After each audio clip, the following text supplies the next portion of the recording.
역사상 가장 신비롭고 미스테리한 공룡 스피노, 변천사도 화려할 정도로 연구가 거듭될수록 복원 외모가 급변하는데요. 한때 육식 공룡 최강자이자 최대 크기 타이틀을 달았던 스피노, 그 명성을 근거하듯 여러 매체에서 압도적인 피지컬로 등장해 왔는데, 오늘 그 수많은 매체 속 스피노 중 최강자는 누구일지, 우리가 익숙한 쥬라기 고원의 그 스피노는 체급 기준 몇 순위인지 알아보는 시간 가져보도록 하겠습니다. 2D나 게임에서의 스피노가 아닌 TV 프로그램, 다큐나 영화 등 매체에서만 등장한 스피노를 다뤘음을 알립니다. 10위, 고대 왕자 공룡킹, 한국 버전 공룡킹 어드벤처에 등장한 스피노입니다. 몸길이 15m이지만 여기 등장하는 공룡들은 고생물 취급보단 포켓몬같이 각자의 속성이 존재하고, 그걸 바탕으로 한 스킬들을 사용하기에 사실상 전투력을 측정하기엔 그냥 번외 순위에 넣는 게 적합하다고 생각하지만, 작중 행적도 그렇고 취급이 최약체 수준이기 때문에 사실상 10위라고 보는 게 맞다고 생각이 듭니다. 티라노와 사이카니아, 얘 둘과 함께 공룡킹의 로켓단 3인방, 아니 3용방이라는 별명이 있습니다. 스피노는 심지어 그 중에서도 제일 동네부 수준인데, 인기 공룡 티라노랑 스피노를 나올 때마다 털리는 장면으로 너무 위상을 깎는 건 아닌가 해서 한때 제가 굉장히 싫어했던 애니였던 것 같네요. 9위, 공룡 초세계의 스피노. 일본 방송사에서 방영된 다큐에서 스피노의 사족보행설을 그대로 반영한 모습으로 등장하는데, 나온지 얼마 되지도 않아서 플리오사우루스류에게 사냥당합니다. 이렇다 할 활약도 없고 최신 복원도보다도 짧았던 다리 길이 때문에 사족보행의 한계로 전투도 불리할 것 같아 사실상 최약체가 아닐까 해서 9위에 랭크하도록 하겠습니다. 후속작이라 할 수 있는 공룡 초세계 2에서는 작년에 나온 나름 따끈따끈한 최신 다큐인데도 복원도가 2014년 때처럼 그대로 사족보행을 하는데, 여기서는 시라케스를 잡아먹습니다. 8위, 라브레아의 스피노. 13에서 14m, 몸무게 7톤. 미국 드라마 라브레아에 출연하며 두 마리의 스피노가 서로 맞붙는데, 다른 고생물들은 몰라도 여기 스피노의 복원도는 꼬리 끝부분을 제외하면 최신 고증도 어느 정도 반영했고 퀄리티도 좋아서 상당히 간지나는 외모를 하고 있습니다.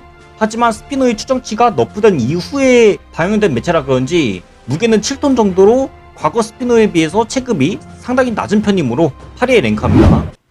7위, 2025년 내년에 나올 공룡 대탐험의 스피노. 아직 나오지도 않았고 어떤 모습, 어떤 체급으로 나올지도 미지수이지만 가장 최신 다큐가 될 예정이니 그만큼 체형과 꼬리 형태를 고증에 맞는 모습으로 나오지 않을까 해서 번외 순위에 넣겠습니다. 현재 기준 스피노의 크기는 약 14m에 7.5톤 정도로 추정되고 있기 때문에 고증 스피노를 만약 순위에 포함한다면 7위 정도가 아닐까 하네요. 사실 이건 제 개인적인 바람이기도 합니다. 근데 공룡 대탐험 자체가 생물 크기를 뻥튀기 시켜서 등장한 사례가 꽤 되기 때문에 이 순위는 내년에 바뀔지도 모르겠네요. 6위, 비거든 티렉스 다큐에 등장한 스피노. 내셔널 지오그래픽에서 제작한 다큐입니다. 제목부터가 티렉스보다 크다는 타이틀인데, 공룡 초세계 스피노와 달리 여긴 사족보행과 함께 이족보행도 병행합니다. 작중에 스피노의 주식이라고 알려진 온코프리스티스를 사냥하기도 하고, 또 식사 중인 카르카돈과 마주치게 되는데 칼카리가 위협을 느끼고 포효하자 잠시 쳐다보고 지나칩니다. 싸우지도 않고 다소 썰렁한 스토리지만 실제 살상력을 가진 맹수끼리 마주치면 이렇게 싸움을 피하는 경우가 대다수라고 합니다. 오히려 현실 고증을 잘 반영한 스토리라고 볼 수 있겠죠. 야생에서의 싸움으로 인한 부상은 곧 죽음을 초래하기 때문에 가장 이상적인 결말이 아니었나 싶습니다. 5위, 쥬라기 고원 3의 스피노. 키 4.9m, 길이 13.4m, 무게 8톤. 데뷔작부터 공룡의 아이콘 티라노를 죽이며 우리에게 강력한 인상을 남긴 당대 새로운 스타 반열에 올랐죠. 하지만 그 파급력이 너무 안 좋은 쪽으로 강해서 안티도 많이 생겼었지만, 오히려 지금 기준엔 내년에 나올 쥬라기 월드 리버스에서 가장 많은 팬들이 등장하길 간절히 원하는 공룡이 되었습니다. 고증도 이족보행에 길고 튼튼한 뒷다리, 물가에서 서식할 만한 체형이 아니라 티렉스같이 육상 포시자스러운 위험을 보이는데, 비행기를 걸레짝으로 만들고 철문을 부수기도 하며 달리던 비행기에 전통으로 맞아도 큰 타격이 없을 만큼 강력한 맷집까지 갖추었는데, 이렇게 강한 스피노가 순위가 생각보다 낮은 이유는 앞으로 나올 스피노들과 함께 살펴보도록 하죠.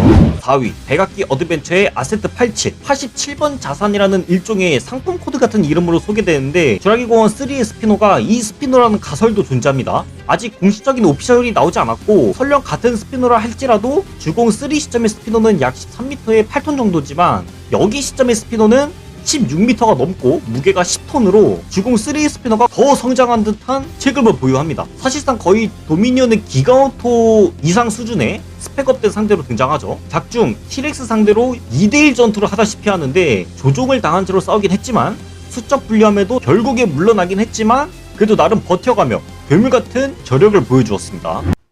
3위 플래닛 다이노소어 스피노 17m의 무게 11톤으로 아세트 87보다도 한층 더 큰 체급에다가 외형 고증도 주공 3 당시 스피너의 체형을 그대로 써서 사실상 쥬라기 시리즈 스피너의 상위 호환격이라고 생각하시면 됩니다. 하지만 영화가 아니라 다큐에서의 동물이기 때문에 고속력의 비행기를 정통으로 맞고도 버텼던 영화의 스피너와 다르게 여기 작품의 스피너는 작중 카르카돈토와 먹이를 두고 대결을 하다가 강력한 앞발로 칼카리를 물리치긴 했지만 전투 도중에 신경배돌기라는 약점을 물리게 되어 싸움은 이겼지만 결국 본인이 죽는 결말을 맞이하게 됩니다. 활약상 기준으로 둔다면 주공 3 스피너가 우위라 생각할 수 있지만 엄연히 동물세계는 체급 1순위라 플래닛 다이노소어의 스피너를 3위 랭크하도록 하겠습니다. 2위 몬스터 레저렉티드 스피노 키 5m, 길이 15m인데 무게가 무려 23톤으로 여태 등장한 스피너의 2배 크기에 달합니다. 루곱스 따위는 한 입에 꿀꺽 삼키고 카르카르돈토와 사르코스쿠스 같이 최상위 포시자들 상대로도 앞발 한 방에 죽이는 말도 안 되는 전투력을 과시하는데 여기까지만 보면 이견의 여지 없이 전투력 1순위에 넣어야겠지만 작중 후반에 루곱스 무리의 먹이를 강타하려다가 다굴에 장사가 없다고 신경배돌기 약점 또 신경배돌기네 약점을 공략당해 또 죽게 됩니다. 차마 이런 수모를 겪은 스피노를 도저히 1위로 쳐주기가 어려워서 그래도 체급 기준을 따라 콩순위에 랭크합니다. 대망의 1위 영국 드라마 프라이미벌의 스피노 17.9m에 최대 23톤 주공 3 당시의 스피노보다 더 큰 크기로 추정되었던 2007년 이후였죠. 당시 스피노는 거의 기본 11톤이 넘고 최대 20톤이 넘는 수준까지 추정을 했기 때문에 길이도 거의 18m까지 자란다는 게 정설이었어서 이때 매체 스피노는 대부분 크기가 거대했습니다. 사실 이 정도면 거의 준 용광류 수준 아닌가. 근데 여기 프라이미벌에 등장하는 스피노는 체형이 너무 슬림해서 저게 어떻게 저렇게 무겁지 하고 의문이 들었습니다만 엄연히 지금 기준 1순위 스피너로 꼽을 수 있겠습니다. 이 드라마에 대해 잠깐 요약하자면 아노말리라고 불리는 어떤 자기장 같은 공간에서 과거나 미래의 생물이 현대로 통과되면서 인간들과 마주하고 주인공 일행들이 현대로 넘어온 그 생물을 다시 원래 시대로 돌려보내는 이야기를 다룹니다. 작중 여주가 유인한 랩터를 단번에 물어 죽이고 부시와 공연장 내부에 돌아다니며 깽판을 치기도 하는데 외모가 굉장히 드래곤같이 거칠게 보이는 괴수형 디자인이라 상당히 인상적이었던 것 같네요. 조사하면서 느낀 건데 사실상 번외 순위인 공룡킹과 공룡 대탐험을 제외하면 8종류밖에 없습니다. 티렉스나 랩터에 비교하면 인기 공룡인데도 생각보다 등장 매체가 적었다는 걸 알 수 있었습니다. 내년 쥬라기 월드 리버스의 스피너가 등장할 것이 유력한데 고증 스피너로 나오던 쥬라기 고원 3의 스피너가 복귀를 하던 멋진 활약을 보여주었으면 하네요. 이 영상 유익했다면 구독과 좋아요 한 번씩 부탁드리고 다음에 더 흥미로운 주제로 돌아오도록 하겠습니다. 포이트였습니다. 포박!